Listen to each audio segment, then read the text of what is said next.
Sewing is something that doesn't always come easy, and you need to just learn to be patient and understanding that you and the machine are a team and you've got to work together.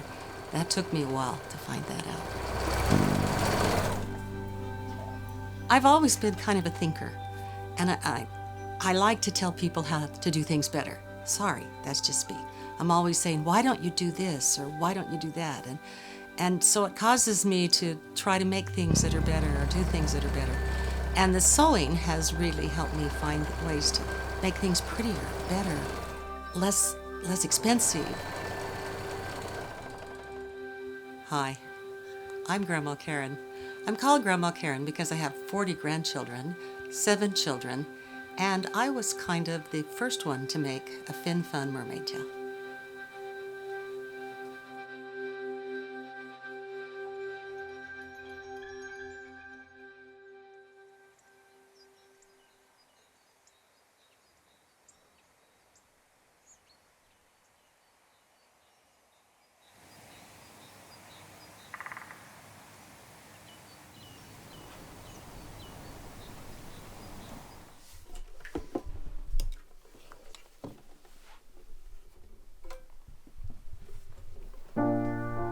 Misty?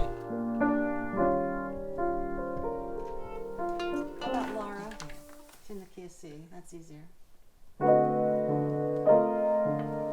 The two of us, early in our marriage, did a band. And we played for dances down in Utah, and we played for some up here. We're known for having a lot of music in our home. Our children all sing, and we have performed and done fun things like that. You name it, I think we've been there.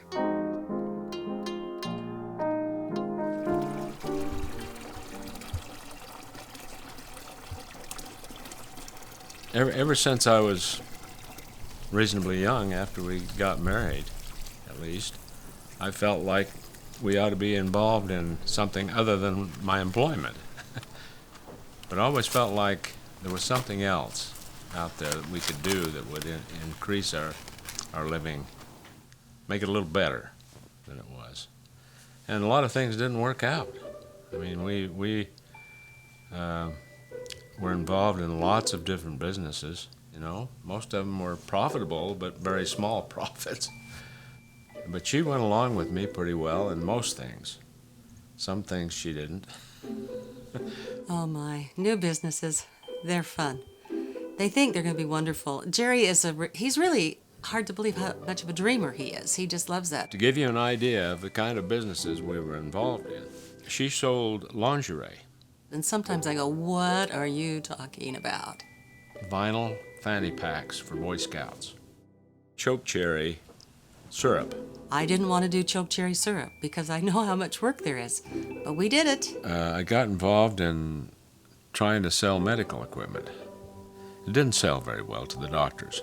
We started to turn homes, and that was a little better money until we had a house that didn't turn around very fast. And so we thought, well, maybe this is not quite as good as we think it is. We had a furniture store, we had a reception center, we sold carpet. The one business was in the back, and the wedding reception center was in the front. We built storage sheds on the property in the back. Well, that's another little aspect of business that we were involved in. They brought us into projects. Of course, I was brought into the store, and whether it was selling or whether it was outside cleaning up the yard or hauling carpet or furniture, we were always, as an entire family, involved. That was probably, between the two of us, we had close to 30 before we actually got into Fin Fun. And that was a completely different story.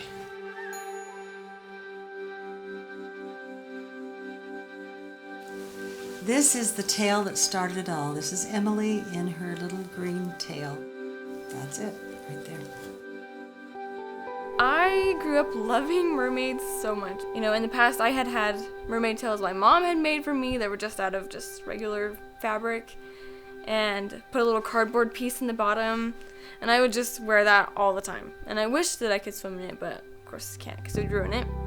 And so when I saw my friend have one, I was in 4th grade, and her grandma made it for her, and I was like, well, my grandma can sew too, so maybe she'll make me one if I ask her. Well, I didn't say yes the first question.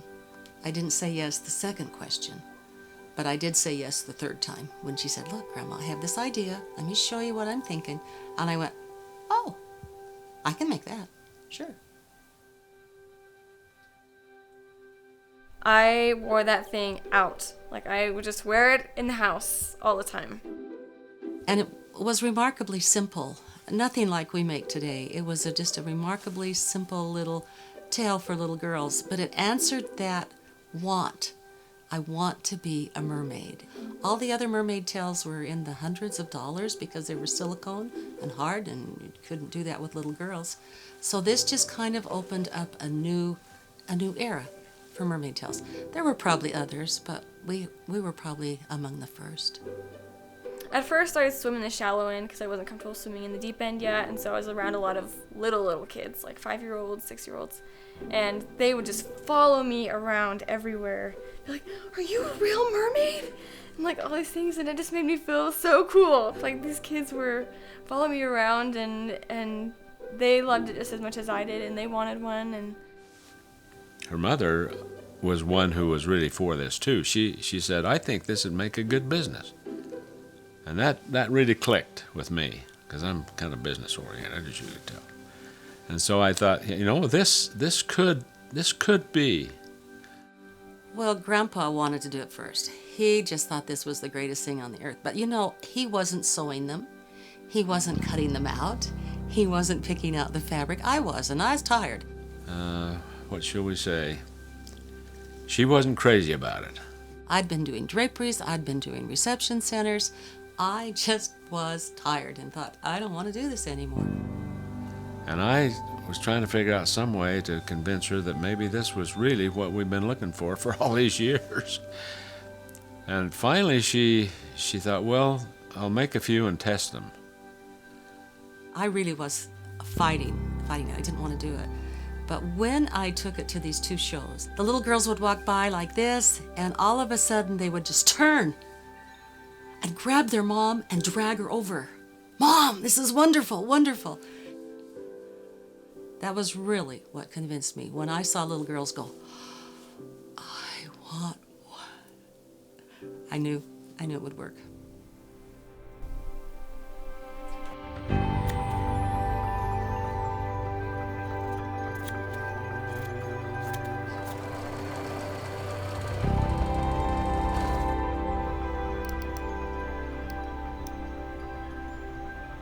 I'd never sold anything on eBay, so I put my name down as 23 grandkids. That's when I had 23 grandkids. And I listed it the first day, and it was just after Thanksgiving. We did it, and the next day we had a sale. Wow. First one. And it went to Oregon, first sale. Have fun. Oh, I thought, well, they'll send it back. I thought they won't like it, they'll send it back. And 2 days after that, we had another sale. And then the next day after that, we had 2 sales. And it just kept rolling. But they all kept it, and they were happy. So were we.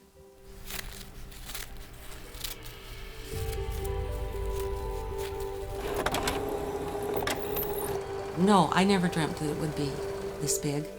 But I knew it was going to get bigger than I could sew for, so we had these ladies help us. They did that, and they sold. And they were selling as quick as we could make them. He didn't just send her off to do it. He was involved in all the shipping and all the, the financial side of things. And there they were, and they continued to do it for the next year and a half as it kind of grew. So it was really fun to see him be successful like that. I remember Jerry and I talking, and we were having these grandmas sew for us, and I was packaging, and he was shipping, and I was doing the computer and the sewing, and he said, if we could sell 30 tails a day, we could probably do it. Well, we came home from a trip one time. It was a family reunion. We were gone 3 days, and we had sold 100 tails. And if that wasn't a nightmare, trying to catch up with that, then I could see that we needed more help and better things, but we were we were doing our best.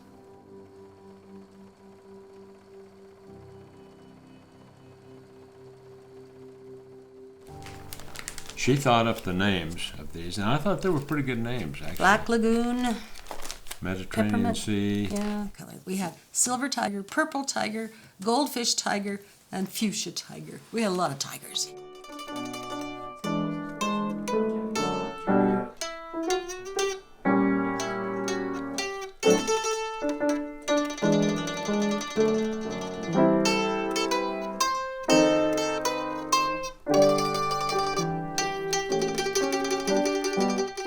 Well, this good husband of mine has been wonderful. I have seen him surrounded by 100 little packages and all these little colors and sizes that have to go to all these different places, and he's very particular, very careful. He's just been there beside me. We've been a team, and we do different things. We have different personalities, but we've meshed. It's like you have to like each other and you have to respect each other to make something like this work. If you can't get along with your partner, I don't think you ought to go into business. I think you have to like the person that you work with. And this is when our sons took over. So it's just been a really fun ride because now they have the headache and we left and let them go. One of the things that Eric said to me, I hope you never have to work another day in your life. And he's made that possible. And even though they have, 30-something businesses that they've had in the past, and a lot of them didn't work out, one did. And I think that's the coolest thing, is that they didn't give up. Even though the idea sounded crazy, they still were willing to try it. They had learned that failure is not the end. I mean, failure is not failure if you're still trying. And I think they were perfect examples of that. They just kept trying. But they were true entrepreneurs, truly trying to make it work. Well, if you want to be successful and you want to have your dream, you got to work it, you got to dream it, you got to do it, and then maybe you got to do something else. But you don't give up. Whether they had been successful or not, it wouldn't have changed who they were.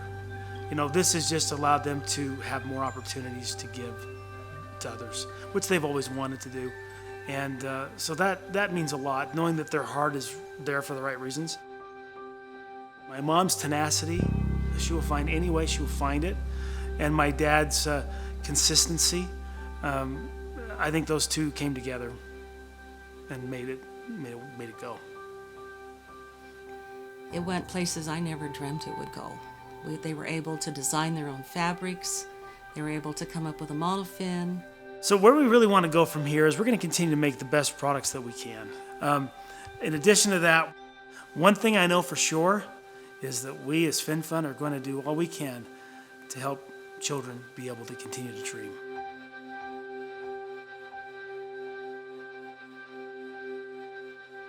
Where it's going to go from here, I don't know, but there will always be mermaids, and we will be there to fill their dreams.